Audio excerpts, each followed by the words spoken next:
बहुत शुक्रिया। तिजारती वक्फे के बाद मैं सन्नम एजाज हालात वाक़ात पे हमारी खास नज़र जेके स्पेशल में। शुरुआत कश्मीर के हालात से और कश्मीर के हालात में एनकाउंटर। और आज सुबह सुबह जनूबी से लेकर शुमाली कश्मीर तक 2 एनकाउंटरों की खबर आई।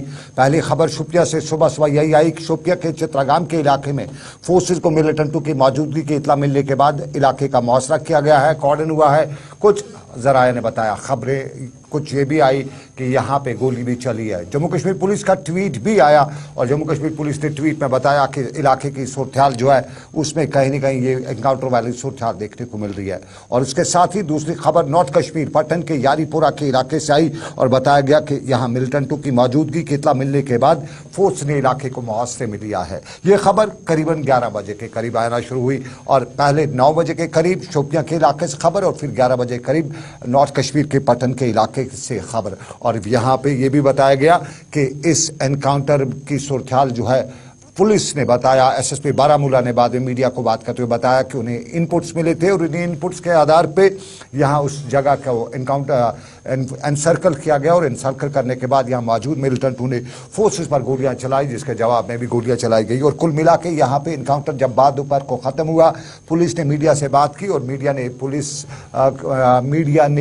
पुलिस ने मीडिया को बताते हुए बताया कि इस एनकाउंटर में 2 मिलिटेंट मारे गए हैं जिनकी फिलहाल शिनाख्त नहीं हुई। आखिरी खबरें मिलने तक शिनाख्त नहीं है, लेकिन एसएसपी बारामूला रईस भट्ट ने इस हवाले से मीडिया से बात करते हुए बताया कि इनपुट्स थे और इन्हीं इनपुट्स के आधार पे ये इलाके का ऑपरेशन किया गया और यहाँ मौजूद मिलिटेंटों ने फोर्सेस पर गोलियां चलाई। और यहाँ पे पुलिस ने एक AK-47 राइफल और उसके साथ साथ एक पिस्तौल और उसके मैगजीन वगैरह बरामद करने का दावा भी किया।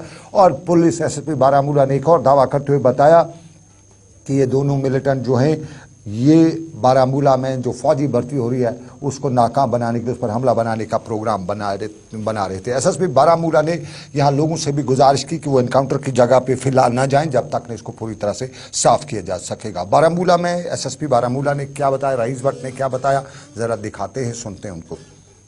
आज सुबह अर्ली मॉर्निंग हमको ये इन्फॉर्मेशन मिली इंटेलिजेंस एजेंसीज की तरफ से कि कुछ टेररिस्ट जो हैं वो यहाँ पे विदिपुरा गांव में एक मोहल्ले में छुपे हुए हैं। इस इन्फॉर्मेशन के मिलने के बाद ही जो आर्मी, पुलिस और एसएसबी की पार्टीज़ हैं वो जॉइंट पार्टीज़ वहाँ पे पहुँची और उन्होंने वहाँ पे उस मोहल्ले को कॉर्डन में लिया। उसके बाद सर्च शुरू हुई और सर्च के दौरान ही टेररिस्ट जो छुपे हुए थे एक मकान में, उन्होंने जॉइंट पार्टीज़ पे फायर खोल दिया।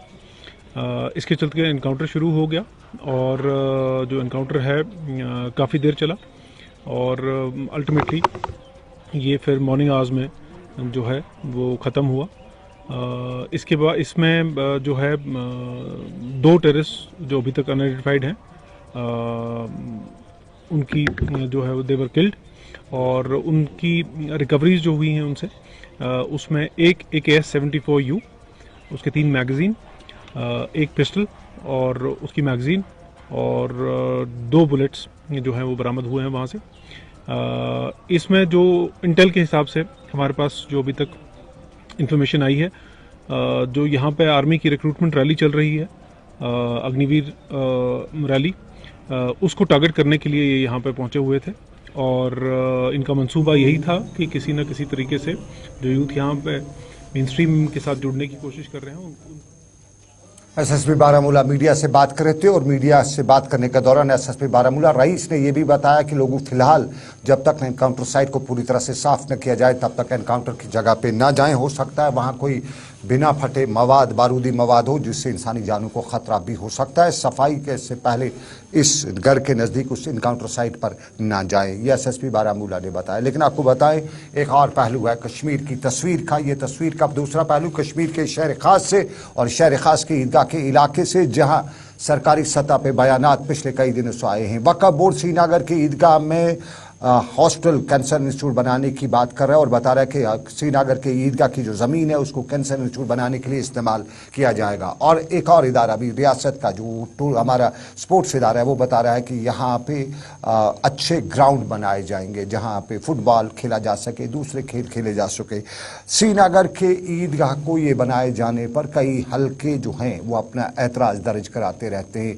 अवामी हल्कों में ये बाज़गश्त चल रही थी, लेकिन सियासी हल्कों ने भी आज बाज़गश्त शुरू हुई है और सियासी हल्कों में सवाल सबसे पहले महबूबा मुफ्ती ने उठाया।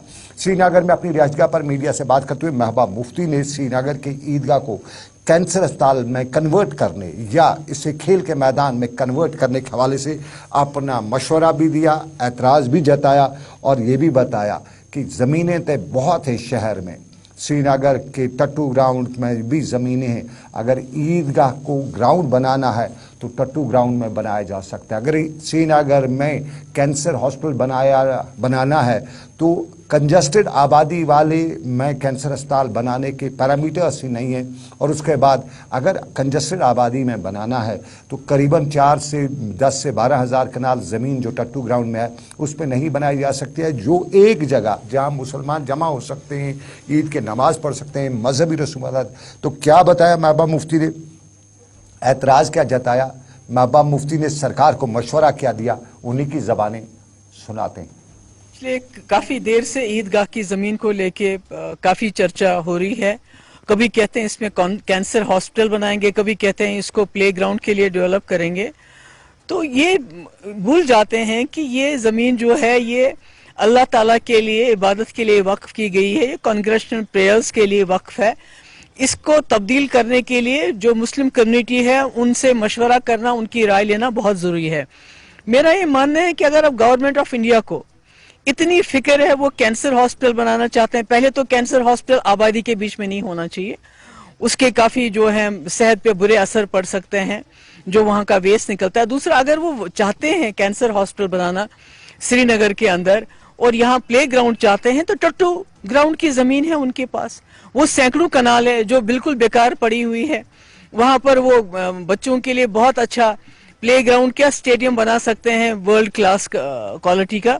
और साथ ही अगर वो कैंसर हॉस्पिटल भी बनाना चाहते हैं, मेरा तो ये है कि पहले तो सिटी के अंदर नहीं होना चाहिए, अगर वो बनाना चाहते हैं उसके लिए भी वहाँ काफी जमीन है। तो ये ईदगाह के पीछे क्यों पड़े हैं? पहले ही हमारी जामे मस्जिद बंद रहती है, अब ईदगाह में हमारे ईद की नमाज होती है, दूसरे कांग्रेगेशनल प्रेयर्स होते हैं, तो उसको भी ये बंद करना चाहते हैं। तो मेरा ये कहना है कि गवर्नर साहब से भी मेरी रिक्वेस्ट है कि अगर आप प्ले ग्राउंड बनाना चाहते हैं बच्चों के लिए, टट्टू ग्राउंड में आपके पास जमीन है, कैंसर हॉस्पिटल बनाना चाहते हैं तो आप टट्टू ग्राउंड की जमीन को इस्तेमाल करें। ये जो ईदगाह है की जमीन है उसके साथ छेड़छाड़। महबूबा मुफ्ती बता रही थी, मशवरा दे रही थी, श्रीनगर की ईदगाह की ज़मीन के साथ छेड़छाड़ करने की ज़रूरत नहीं। आपको बताते चले, कल ही सोशल मीडिया पे एक वीडियो वायरल किया जा रहा है जिसमें वक्फ बोर्ड की चेयरपर्सन दरख्शां इंद्राबी को हवन करते हुए देखा जा रहा है। और अक्सर कश्मीर में सोशल मीडिया के कुछ सारिब जो है वो इसको वायरल करते हुए लिख रहे थे या व्हाट्सएप के ज़रिए कि हवन किया गया श्रीनगर के ईदगाह में, तो ज़रा साफ़ करें, हम बताएं कि वो वहाँ का कोई हवन वगैरह नहीं हुआ है, वो सिर्फ सोशल मीडिया पे एक वीडियो है, वो कहाँ का है उसकी तस्दीक या तरदीद नहीं हो रही है, लेकिन कोई भी ऐसा हवन वगैरह जो है श्रीनगर की ईदगाह में नहीं हुआ है। कुछ लोग इस वक़्फ़ के दरख्शां इंद्राबी जो चेयरपर्सन उनके हवाले से लिख रहे थे और सोशल मीडिया पे वो बड़ा वायरल भी किया जा रहा था। श्रीनगर का ये बड़ा पहलू, बड़ा मामला, लेकिन इसके साथ साथ जम्मू कश्मीर का एक बड़ा मामला जिसमें बताया जाता है कि अक्टूबर में दिल्ली के ऑनरेबल सुप्रीम कोर्ट में सुनवाई भी होगी। ऑनरेबल सुप्रीम कोर्ट में सुनवाई किसकी होगी, किस बात पर बहस होगी? ये साफ कश्मीरी जब बात करता है तो 370 या 5 अगस्त 2019 के फैसले की बात करते हुए बताता है कि 5 अगस्त 2019 के फैसला जो मामला है वो सुप्रीम कोर्ट में चल रहा है और जिस तरह सियासी हल्कों से लेके कुछ क्वार्टर्स बता रहे हैं कि अक्टूबर के दूसरे हफ्ते में उस पर सुप्रीम कोर्ट में बहस हो सकती है। तो उसी हवाले से श्रीनगर में बहस भी है, मीडिया से इंटरेक्शन भी है। मुजफ्फर अहमद शाह अवामी नेशनल कॉन्फ्रेंस के सदर श्रीनगर में आज मीडिया से बात कर रहे थे, बता रहे थे of the track, of the record बता रहे थे बड़ी खुशखबरी आने वाली है। ऑन कैमरा क्या कुछ उन्होंने बताया वही सुन लीजिएगा आप। First time that a petition has been heard for almost 20 minutes और बड़े विस्तार से डीवाई चंद्रचूड़ साहब और जस्टिस हिमा कोहली की अदालत में यह सुना गया। और इसमें जो हमने चैलेंज किया था extension of amendments by President of India on the ground कि same is violation of Article 370(1) and 2 as it stood then in March 2019 and also the 2017 law laid down by the Supreme Court. इसमें एक judgement दिया उन्होंने इन Krishna Kumar case जिसमें यह कहा गया है कि the presidential power to make ordinance is very limited and can be exercised only when immediate action is required या अगर इमरजेंसी हो मुल्क में कहीं पे, मगर यहां पे उस वक्त 2019 में ऐसी कोई बात नहीं थी. बंद कीजिए अपना फोन. जी आपका है sir. In case of 77th and 103rd amendment there was no emergency and it was done without the concurrence of the state government or the state legislator. माने ना हमारे पास असेंबली थी उस वक्त, ना इनको पूछा गया असेंबली को ना गवर्नमेंट को. सो आज ये मैटर जो था उसमें हमने ये प्रेस किया that the president could not have pass the. Muzaffar Ahmad Shah Awami national conference के नायब सदर श्रीनगर में मीडिया से बात कर रहे थे और मीडिया इंटरेक्शन के बाद या उससे पहले जो मीडिया से ऑफ द रिकॉर्ड बात होती है उसमें वो बड़ी खुशखबरी की नवीद भी बता रहे थे बड़ा फैसला आने वाला है. अब ये फैसला कब आएगा, क्या आएगा, उसके लिए आपको इंतजार करना पड़ेगा. लेकिन आपको बताएं, हम एक और पहलू से आपको उजागर करते हैं. ये पहलू हमारा पहलू है और इस पहलू पे हमें ताने भी हमें सुनने पड़ते हैं. शहर श्रीनगर में अगर किसी मीडिया वाले को कोई भी आम आदमी मिलता है तो उस आम आदमी का पहला गिला होता है, पहला शिकवा होता है कि आप लोग क्यों बात नहीं करते हैं. और ये गिला शिकवा कहीं न कहीं जायज़ है और ये जायज़ इसलिए है. सवाल दो है. सवाल है श्रीनगर में जो मोटरसाइकिल चलते हैं, जो बच्चे स्कूटर लेके चलते हैं, क्या वो गैर कानूनी हैं? अगर गैर कानूनी नहीं है, क्या अगर वो हमारे मुल्क में बने हैं, बाज़ाब्ता तौर पर उनके पास डॉक्यूमेंट्स और पेपर्स हैं, फिर उनको हर जगह पुलिस वाला क्यों पकड़ता है? ये हमसे गिला पूछ किया जा रहा है. हमसे बताया जाता है कि कितनी जुबानबंदी आप रखोगे, क्यों सच नहीं बोलते हो.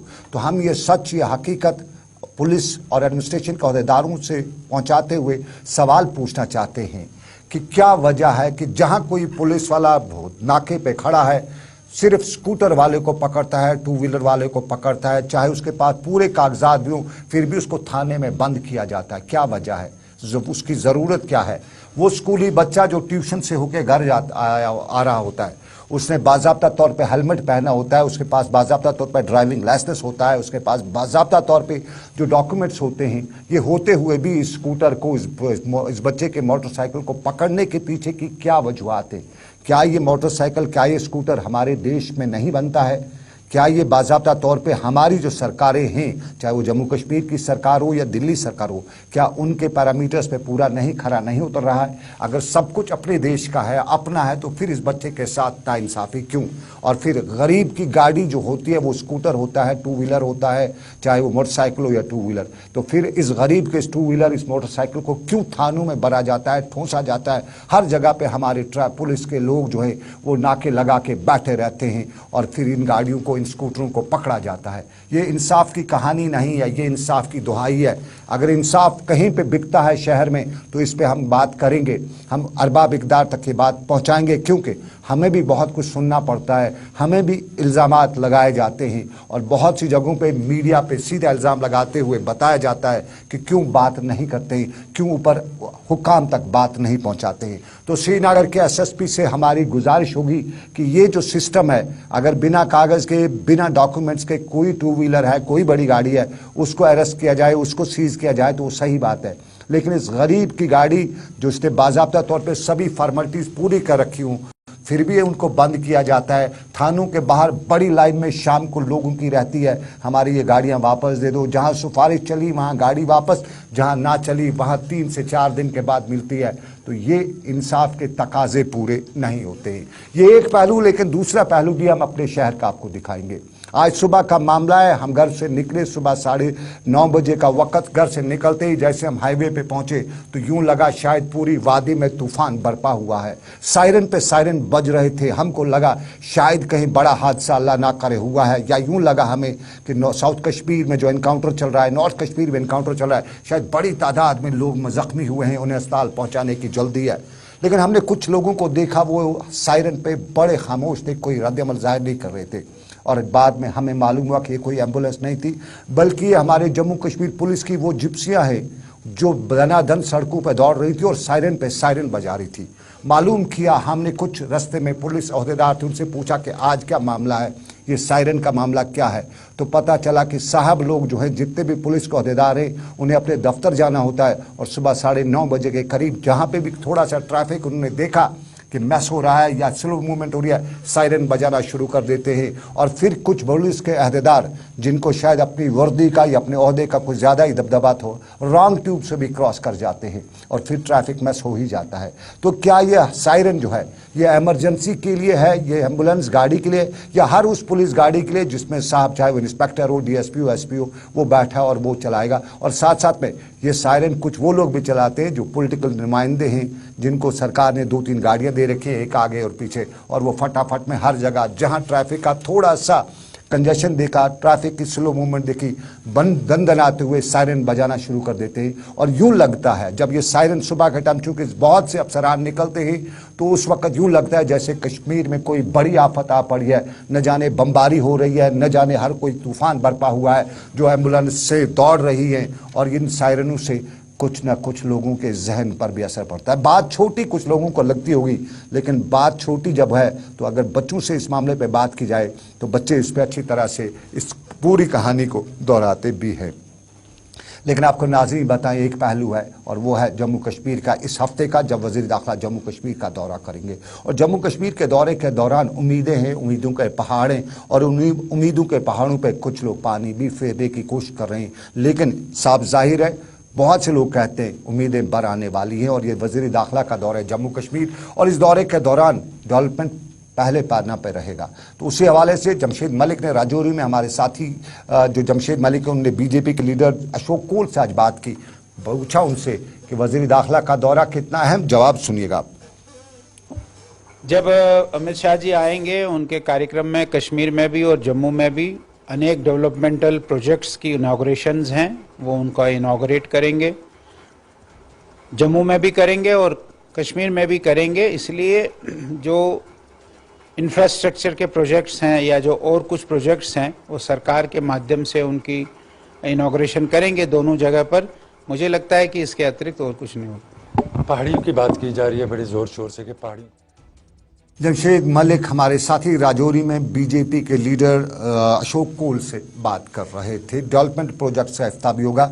जम्मू कश्मीर का दौरा अमित शाह का, और इस दौरे के दौरान उम्मीदों के पहाड़, पुलवामा नॉर्थ कश्मीर से लेकर राजौरी पुंछ तक, और कश्मीर के साउथ कश्मीर से लेकर नॉर्थ, और हर जगह पे एक बड़ा पहाड़ उम्मीदों का। और अगर ये उम्मीदें बर आती हैं अब की बार, तो साफ जाहिर है बीजेपी की बल्ले बल्ले ही होने वाली है। और अगर अब की बार भी इस पे कहीं न कहीं आम लोग कहते हैं कि बैकफुट पे कोई मामला आ गया, तो फिर बहुत कुछ सियासत के गलियारों में भुगतना भी पड़ सकता है। लेकिन आपको बताते चलें बारामूला का हाल अहवाल। ये बारामूला के स्कूल की दास्तान हम आपको दिखा रहे हैं। ये दास्तान नहीं है, ये अलमिया, माफ़ कीजिएगा मैंने दास्तान लफ्ज़ इस्तेमाल किया, ये अलमिया है।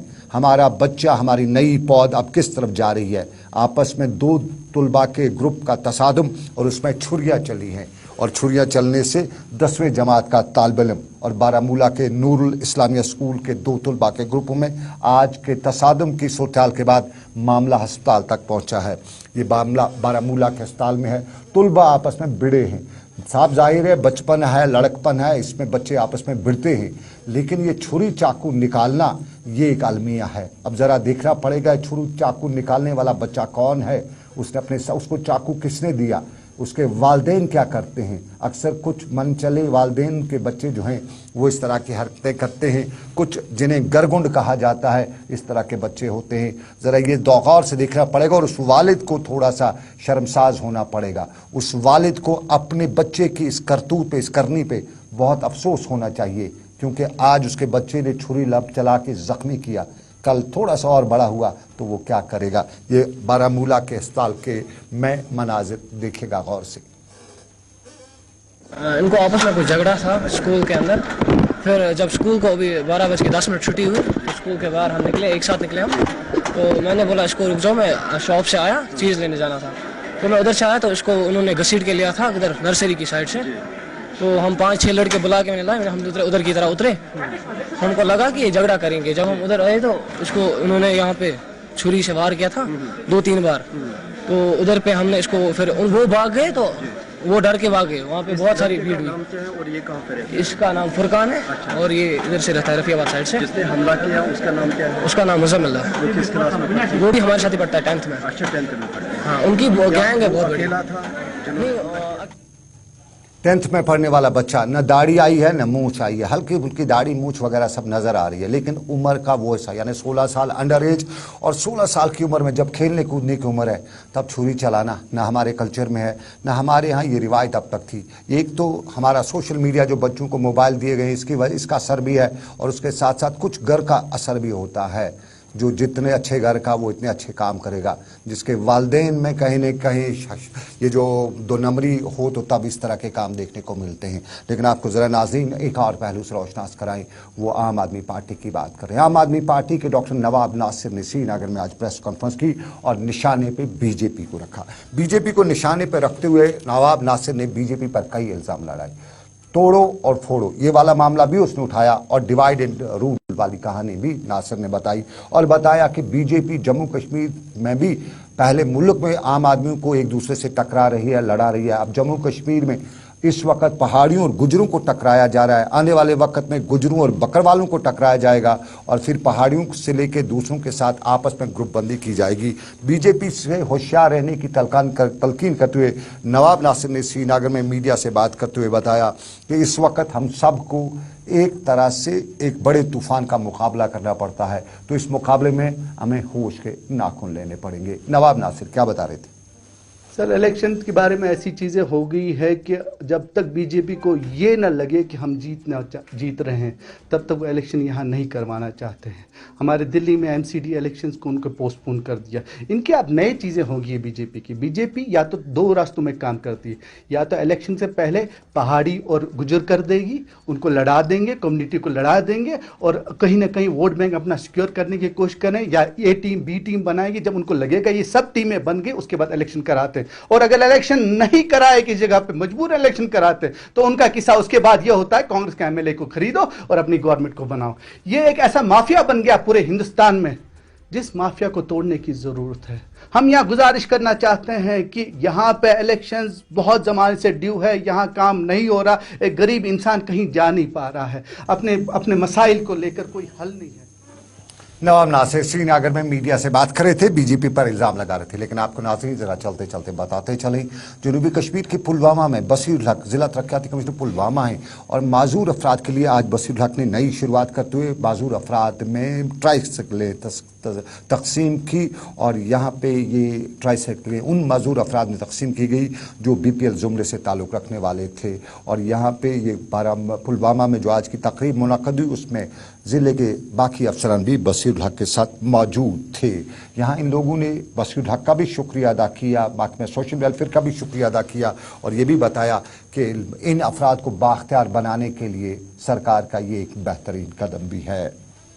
वारिया फ़ायदे शुक्र गुजार डिपार्टमेंट सोशल वेलफेयर ताउन तुमो मदद अमे पान सहूलियत बे मदद मिलान। यह सोशल वेलफेयर डिपार्टमेंटन बह शुक्र गुजार DC साहब शुक्र गुजार मज ताउन दित तो ज़बरदस्त मुश्किल गसान तो वाजे। और नाजरीन आपको चलते चलते अफसोसनाक खबर बताते चले, सैयद जमात अली शाहीन साकिन लार गांदरबल की अहलिया बीबी आमना आज मुख्तसर अदालत के बाद इंतकाल कर गई हैं। उन्हें आज शाम को उनके आबाई कब्रिस्तान लार गांदरबल में दफन किया गया। मरहूमा सैयद मुबारक बुखारी और सैयद हामिद बुखारी की वालदा भी हैं और मरहूमा का आबाब अजदाद जो हैं सईद बाजी मलंगामी के रिश्ते से हैं, उनके आबाब अजदाद से हैं। और आपको बताते चलें दुख की अजीम बड़ी घड़ी हामिद मुबारक के लिए और सईद जमात अली शाहीन के लिए हम उनकी इस दुख की घड़ी में बराबर के शरीक होते हुए रब कायनात से दुआ करते हैं कि मरहुमा को करवट करवट जन्नत नसीब करे। तो ये था हमारा आज का जेके स्पेशल। आज इतना ही, दीजिए इजाज़त इस वादे के साथ कि रब कायनात की मर्जी फिर करेंगे आपसे मुलाकात। रखिए अपना ख्याल, अल्लाह हाफिज़।